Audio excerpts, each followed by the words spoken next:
አሰላሙ አለይኩም ወራህመቱላሂ ወበረካቱ። ውድና የተከበራችሁ የቻናል ቤተሰቦች ሁላችሁንም ሰላም ብያለሁ። ለዚህ ቻናል አዲስ ከሆናችሁ ላይክ፣ ሼር፣ ሰብስክራይብ በማድረግ ቤተሰብ የሆኑ ነባሮችም የምታበረታቱኝ ምስጋና ከልብ ነው።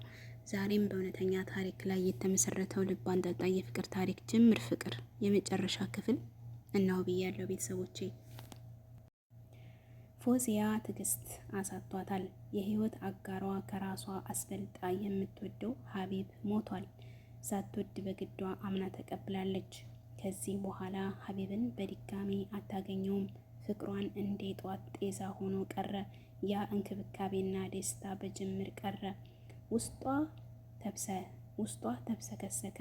ያ ውበት ጸደል የሆነው ፊቷ ሀዘን የሚባል መጥፎ ነገር፣ ሞት የሚባል የማይለመድ ክስተት ጥላውን አጥልቶባት ከጥቀርሻም በላይ ጠቆረ።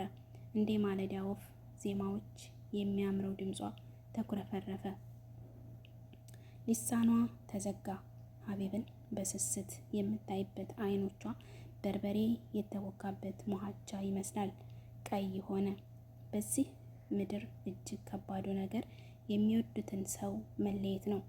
ፎዚያ ግን ያንን ሁሉ የችግር ወቅት ከሀቢብ ላለመለየት ታግሳና ችላ ኑራ ነበር።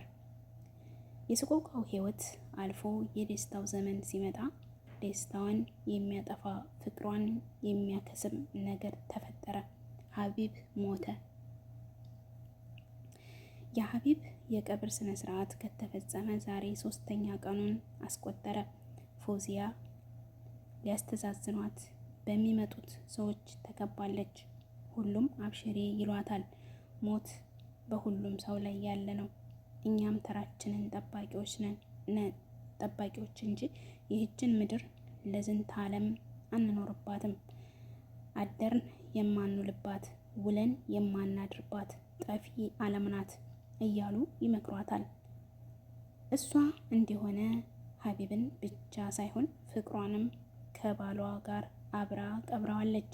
አንድ ቀን በትክክል ያጣጣመችውን ፍቅር በድጋሜ ሳታገኘው መንገድ ላይ ቀርቶባታል። የሚያስተዛዝኗት ሰዎች ያወራሉ እንጂ እሷ ሀሳቧ ሁሉ ከሟቹ ባሏ ጋር ነው። ሀምዛና መኪያ ከአንድ ጥግ ተቀምጠው ፎዚያን አሻግረው ይመለከቷታል። ውበቷ 24 በሙሉ እንደ ጨረቃ ሲያበራ የነበረችው ፎዚያ ሳትሆን ሀዘን እንዳይሆኑ አድርጓታል። ሀምዛ ወደ ፎዚያ ተጠግቶ ሊያጽናናት ድፍረቱን አጣ። እሷ ዘንድ ሄዶ ስለ ሀቢብ አንስቶ አብሽሪ ቢላት ሁለታቸውም አይኖቻቸው በእንባ እንደሚሞሉና ትዕግስት እንደሚያጡ ውስጡ ነግሮታል። በተቀመጠበት ሆኖ አሻግሮ እያያት ስለ እሷ የወደፊት ህይወት ብቸኝነትና ሀዘን እንደሚበረታባት ሲያስብ እንዴት አድርጎ ሊረዳት እንደሚችል ማስተንተን ጀመረ።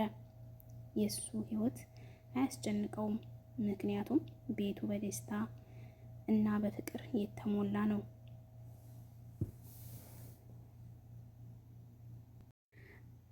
እግሩም ቢሆን ደህና ነው። ለተወሰነ ጊዜ ክራንችን ተጠቅሞ ይበልጥ ደህና ሲሆን የእስከ ዛሬውን ሙሉውን ሀምዛ እንደሚሆን ተነግሮታል። አልሐምዱሊላህ። አሁን የሚያስጨንቀው ጉዳይ የፎዚያ ነው። ስለ እሷ ያስባል ብቸኝነቷን እንዴት እንደሚያስወግድላት፣ ከዚህ በኋላ እንዴት ደስተኛ እንደምትሆን እያሰላሰለ በሀሳብ ነጉዷል። ጥል ብሏል። በዚህ መሃል መኪያ ዘወር ብላ ስታየው ትካዜ ውስጥ እንደሆነ አስተዋለች። ሀምዛ ብላ ጠራችው። ወየ መኪዬ ሲል መለሰላት።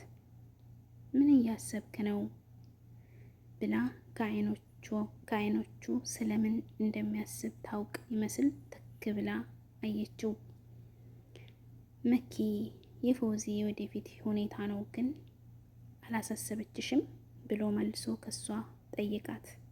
መኪያም ስለ ፎዚያ ሁኔታ እያሰበች ነበር። ነገር ግን መፍትሄ ሳታገኝ ቀርታ ዝምታ መርጣ ነበረ። እኔም እኮ አስቤው ነበር ሀቢቢ አለችው። ብቸኝነት እንዳይሰማትና ደስታ እንዳይርቃት ምን እናድርግ የኔ ቆንጆ እያለ መፍትሄ ትነግረው ዘንድ በአይኖቹም ጭምር ተማጸናት። መኪያ ዝም አለች። ሐምዛም የሚስቱን አይኗን እያየ ዝም ብሎ ከሷ መልስ ይጠብቅ ጀመር።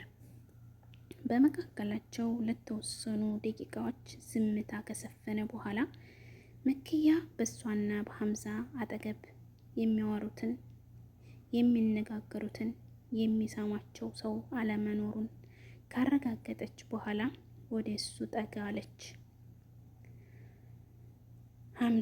ሐምዚ ፎዚን ግን ለምን አታገባትም ስትለው ሐምዛ ጆሮውን ማመን አቅቶት በመቅጽበት ወደ እሷ ዘወር ብሎ ምን አላት። በዚህ መካከል አንድ የሰፈሩ ሽማግሌ ጮህ ብለው መናገር ጀመሩ። ልጆቼ ነገ በነገ ሰው ከሚወደው ሰው ጋር ነው የሚቀሰቀሰው። እናም ፎዚያ ልጄ ፈጣሪ እናንተን ለዘላለም ላትለያዩ በገነት ሊያኖራችሁ ይችላል። ለሱም ቢሆን ጸሎት ብታረጊለት እንጂ ለቅሶና ሐዘን አይበጀውም እያሉ ብዙ ከመከሯቸው በኋላ ንግግራቸው ጨርሰው የፎዚያም ፍቅር ልክ እንደ ጧት ጤዛ በጅምር ቀረ።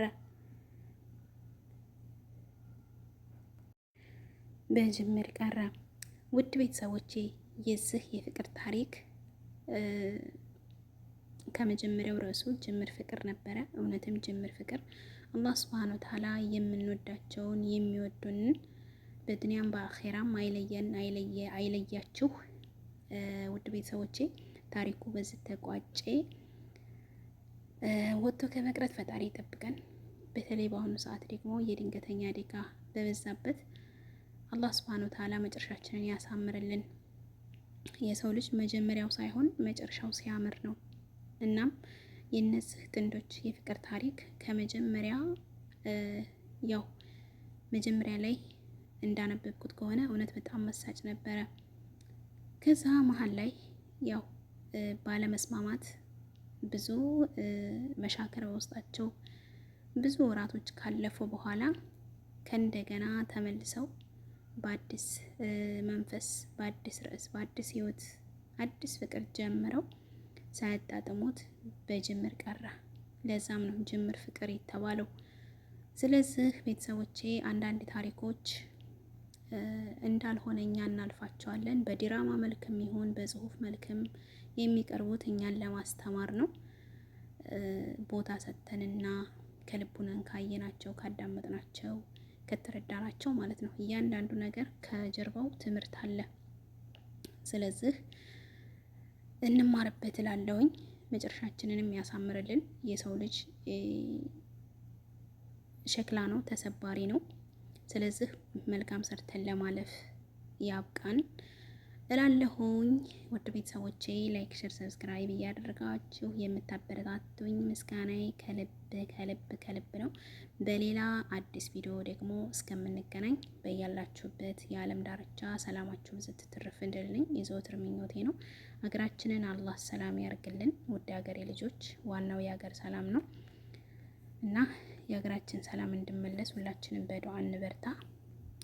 ወዳችኋለሁ፣ አከብራችኋለሁ። አሰላሙ አለይኩም ወራህመቱላሂ ወበረካቱሁ።